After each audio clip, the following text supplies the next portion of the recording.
Hi everyone. Yes, it has been a while and I do apologize. I've been in a lot of pain. I've been very busy with my adult children, and also went away on a short break. So yes, do apologize. I was supposed to try and get these done a little bit more frequently, but I just a lot of thought has to go into it, even though I don't really speak about anything directly or specifically. It's just the talking. And as you can see, I've had a wash. So this was a bath that was well overdue, because where we stayed had no baths, which is generally something I do ask for or hope for. And it's not like we stayed in a povo place, although at times it seemed like it. But yeah, in the room that we stayed, there was no bath. So kind of want to touch on that. I know I've done another video previously, but probably as I've had more health complications, it probably needs an update. So it was hard this time around. Obviously, always the packing. Leading up to it, we had a busy couple of days. As I said, one of my children graduated from the university, also got engaged in the same week. My husband had to make sure that what he was doing at his job was all ready to go for the person that works with him, so there was not too many issues. And got to see my other grandchild quickly before I left as well, which is always nice.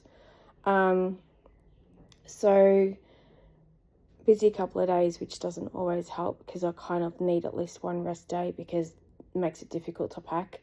But as we weren't leaving until an afternoon time, the packing was a little bit easier. I always kind of get a pile of clothes as to what I'm thinking of bringing, because I don't pack very well and I always overpack. I check it with my partner and then double check it, and then go from there. So yeah, it was pretty good. And my suitcase didn't go anywhere near the weight limit, so that was probably a first actually. We went to Sri Lanka, which was interesting. You would have to spend more than 10 days there to see a lot, or if you have more energy, you can probably see what I couldn't see in 10 days. I couldn't do the things that we should have done in 10 days, such as go to Kandy, get the train back, go to Ella. We did one safari, but it was a walking safari, and that was in the first part of our holiday, and that Nelly sent me packing, like not being able to do anything else. But I did do a couple more things. We did a river safari as well. If you follow my videos, you know that we like boats. So we saw like lots of mangroves, visited an island that only has 200 people on it. I'm not going to say the word because I keep forgetting what it is, but it begins with A. It's like a little group of islands. Anyway, so there was one there that was 200 people living in there, and obviously they get you off the boat because they want you to spend money, and yeah, we did. But the money that we spent on was on cinnamon, so literally pure cinnamon, and they even showed you how they make it, what part of the bark is actually used as cinnamon, and they even explained why it rolls itself up. So when they leave it out to dry, it actually rolls, and that's how you get the rolls of cinnamon. So that I didn't know. I thought that was a tool that they used to roll it, but no, it actually rolls itself up. But no part of the cinnamon tree is unused. So the parts that they don't use for cinnamon, they use for firewood or for building, and the leaves they use for mulch, so it goes back into the organic material. So every part of the cinnamon tree or plant is used pretty much. So that's pretty cool. And then they wanted to take us to get our feet nibbled on by fish, which I can't do. And it's funny because when we walked 15 Ks, I say that because one, I still can't believe I walked 15 Ks, and two, I nearly died on the way back because I was really, my legs just did not want to work. Anyway, when I was in that water, which was beautiful, having a bit of a swim and a sit, the fish were coming to shrivel my feet. And I was like, what is it? And my husband said, oh, it's the fish. And I'm like, no, I can't do this. So I definitely was not paying for it, considering I got it done for free and I didn't like it.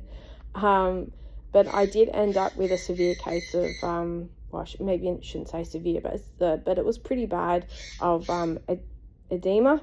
So my feet and my ankles were no longer ankles, they were cankles, and my feet were not feet, they were balloons. And literally the bottom part of my leg, a little bit below my calf, because it wasn't right on my calf, felt like concrete blocks, both of them. So that was pretty difficult and embarrassing, because when I wanted to go poolside, I literally looked like elephant feet, which, no one wants to see that. So we would ice it, I would walk in the pool, couldn't really go in the sea. We did once when we went to our accommodation, but where that was, you couldn't swim in the beach because it was quite rough, because the seasons were changing.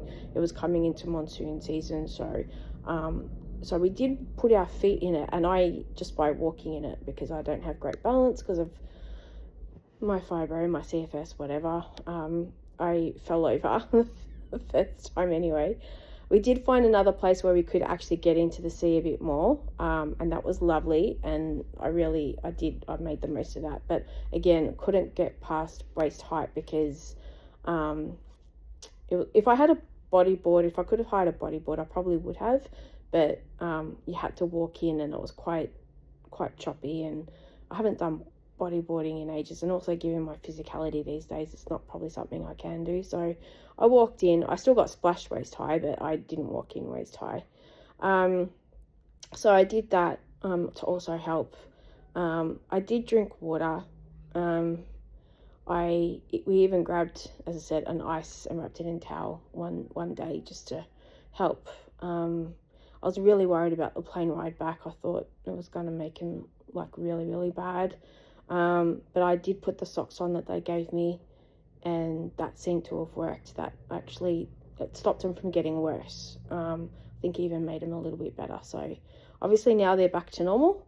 But I think it is something that I will go see my GP about, because apparently if you get that, you do need to get checked for other things. So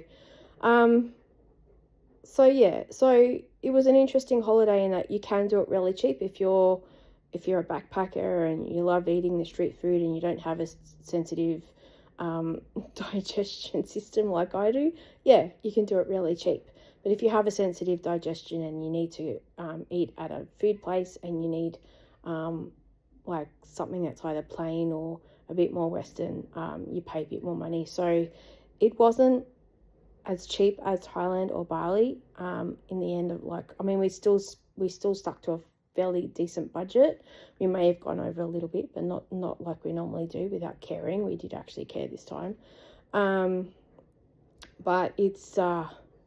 But yeah, if you want to go and see Ella we stayed in Gaul, which was 2 hours from the airport, and 2 hours from Ella. But yeah, there's plenty of. It was also hard to find a tour guide as well, or a tour person as well. Very different to Bali and Thailand. So we did the riverboat safari through the hotel. We did the walking safari. My husband did it online in Australia before we left. But we ended up having a really lovely tuk-tuk driver. So nice, so lovely. We overpaid him, but as family said, you'd think that we hadn't left the country before, or at least gone to Asia before. But it was just, we tried to look up bartering and things like that in Sri Lanka before we left. And also my husband didn't have a lot of time before we left to do the research that we would normally do. So we just kind of went with what we were already paying and being asked. So yeah, so we probably overpaid the tuk-tuk driver a little bit. But in saying that, every time we needed a ride, he was there. He even suggested a secondary place to go for dinner that we hadn't read about or thought about, and we went there. So and he was lovely. He was associated with the hotel that we stayed in, which was a little bit of a letdown, considering it was supposed to be 5 stars, but it was 5-star prices, but probably 3-star actual rankings, for various reasons, which I've let them know about. And yeah, so traveling while you're sick, it's hard, but I'm very thankful that I've got a partner who works very hard, we're able to fly Povo business class these days, so having a flat bed is great, even though like different ones have different comfortability, but the fact that you can lay down, doesn't matter which airline it is, the fact that you can lay down flat is just a huge bonus. And you know, the fact that you get the lounge before you depart and things like that, just little things that can make it a little bit more comfortable for someone that is in chronic pain. I make sure that I have all my medication on me. I make sure that I've got my comfort things with me. As I said, that's why we kind of double check my suitcase to make sure that we don't overdo it. But just little things to make it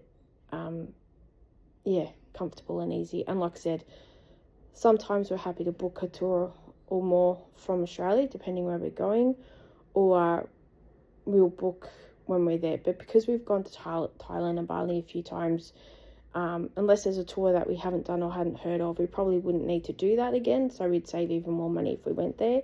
But if we would go back to Sri Lanka, I'd probably stay in Colombo for 2 nights, and I'd probably find a way to get to Kandy and stay there for 2 nights, and then come back to maybe Colombo for another 5 nights. Do something like that.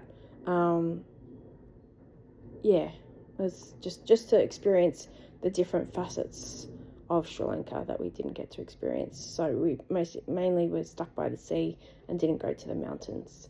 So yeah, that's my wrap up. I apologize for taking so long. Hopefully my next video won't take too long, and I know it's gone over 10 minutes, and 10 minutes is generally my thing, but hopefully I've caught your attention and you watch it through. And have a good week, and hopefully you're not too cold if you're in Melbourne. Bye.